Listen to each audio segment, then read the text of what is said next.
It's my privilege now to introduce Kunal Dalal, Managing Director of JBCN Education, an alumnus of Carnegie Mellon University, USA. Kunal is co-founder and Managing Director of JBCN Education, which currently runs 3 JBCN international schools in Mumbai. Under his leadership, JBCN has recently launched the Nation of Learning Excellence to provide high-quality professional development and training to teachers in India as well as across the world. NLE's in-service and pre-service courses, which are accredited by highly reputed Indian and foreign education organizations, are delivered through a variety of modes: online, blended, and face-to-face sessions. For instance, the Early Childhood Care and Education and Professional Masters in Education programs offered by Dewey College, New York, in association with NLE, equip teachers with 21st century skills regardless of their exam board affiliation. Kunal is also a member of the Entrepreneurs Organization, a global business network of over 11,000 leading entrepreneurs in 48 countries, as well as an independent director on the board of Aptech Limited. I now invite Kunal to make a small presentation. Kunal?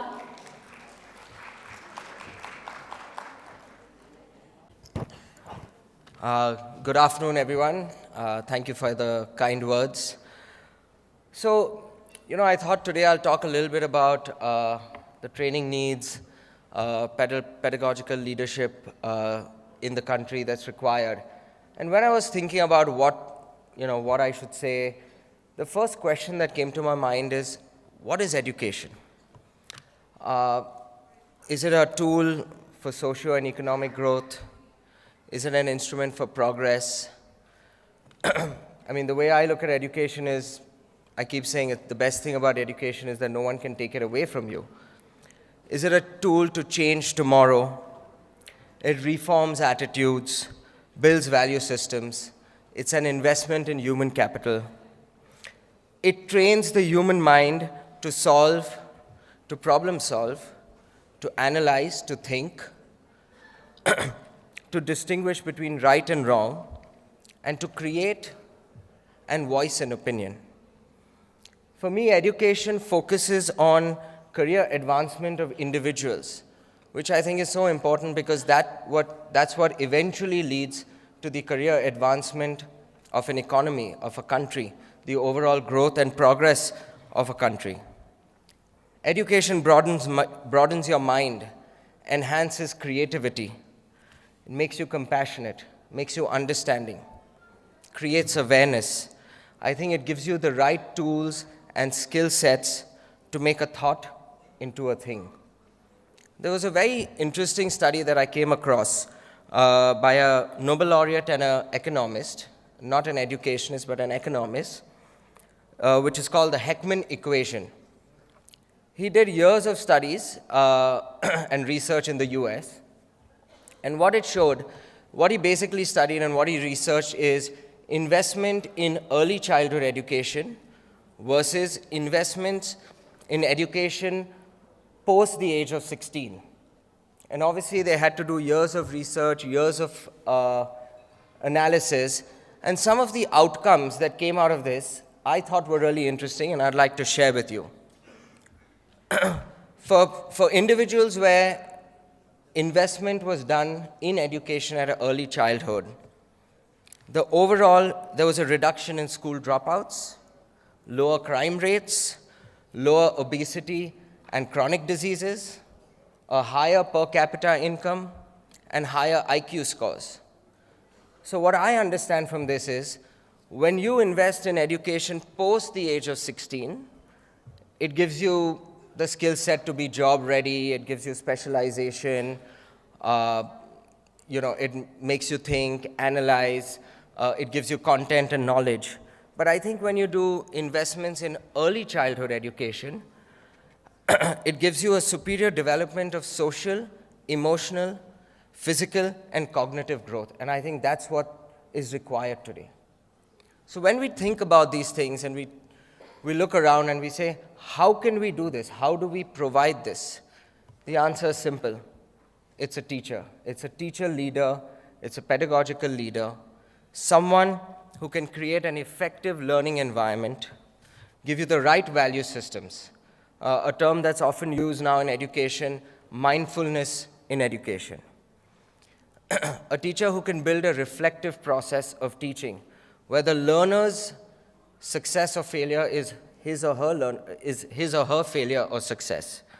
A teacher who can be a problem solver, someone who can be flexible, someone who focuses on improvement, on fostering a healthy environment within the classroom, someone who focuses on dialogue and not monologue, who knows the difference between what to teach and what the learner actually wants to learn, someone who can integrate technology in the classroom, someone who can create a robust, inquiry-based environment to enhance the learning process. When we talk about teachers development, overall growth, one question comes, how is our country, India, doing in terms of overall development and growth of teachers? And we often talk and compare ourselves to a lot of other countries worldwide that are doing well, that have different models. I'm sure everyone over here has spoken about the Finland model. Everyone says the education system in Finland is outstanding. But please understand, in Finland, 99% of the population has done their primary education. 90% has done secondary education. 50% has actually done a master's level education through university or higher university. If you see their global results for global testing or their national curriculum testing, their global toppers from Finland are equal from the public system and the private system. An average teacher, for example, gets a salary of $45,000 a year. An average doctor and engineer in Finland gets about $70,000 a year. It takes 6 to 7 years of rigorous training in Finland for an individual to even step into the classroom and teach. This is the kind of processes that the government has put. They spend over 6% of their GDP in education. Let's quickly look at some of the other models. Let's look at China, let's look at Singapore, let's look at Germany. Singapore and China spend about 4% of their GDP in education. Germany, like most developed countries, spends about 6% in education. All these countries require 4 to 6 years of rigorous training before a teacher enters the classroom to become a pedagogical leader. In Singapore, only 12% of applicants that go through this training and eventually apply to be a teacher actually get accepted into the homeroom to teach. Another interesting statistic is the average salary of teachers, of course, in Singapore and Germany and some of these other countries are higher. They're $45,000, $50,000. But in something like China, is about $35,000. And an average doctor or engineer gets about $25,000. That's the kind of importance that's given to teachers, that's given to education. Let's look at India. In the 80s, we had about 2.5% of our GDP which was spent on education.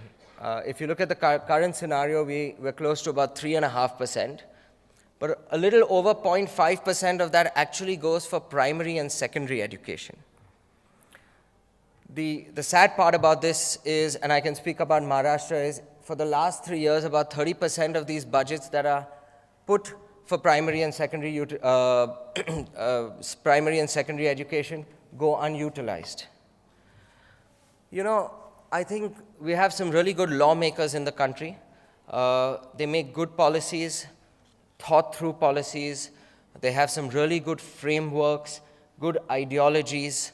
And I'll give you an example of that. In 2001, in the census, we were at about 64 or 65% literacy. And they realized, looking at some of the other models, reflecting, where they came up with a policy where they realized that investment had to go into early childhood and primary education. And they did that, and in the 2011 census, we were at 75% literacy. And I'm sure in the next census, we're going to have an even higher literacy. Let's look at the RTE Act, for example. I think the RTE Act, all it spoke about was inclusive education, which I think is a great thought for a country like ours, as large as ours.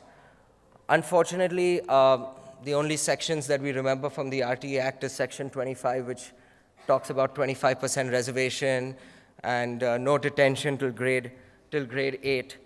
But it was actually a policy that was created to build the education system in India. We strongly believe that there are three core elements that are required to improve the education in India: access, equity, and quality. While the government and the budgets and the implementation and the policies have covered the first two aspects, there's enough infrastructure for government schools, there's enough infrastructure that have been built for BMC schools. I think it's the third area, which is the implementation of this program, is something that we have to focus on, which is quality. Quality is basically trained faculty who can deliver a robust program in the classroom. That 500 square feet, the most sacred 500 square feet that you can find in a country. And that's where I think the country needs to focus on, which is on the teacher training requirements, the teacher development requirements. I mean, 12% of teachers in a classroom in India are untrained. You know, we have the largest workforce between the age group of 25 and 60 in terms of percentage and actual numbers. It's even bigger than China, and China is actually falling behind now because of their one-child policy. I think India is at the cusp of a very sustainable, high-growth economic development, which we're going to see over the next 25, 30, maybe 40 years, where in 2040 they say we're going to become the second largest economy, even ahead of the United States.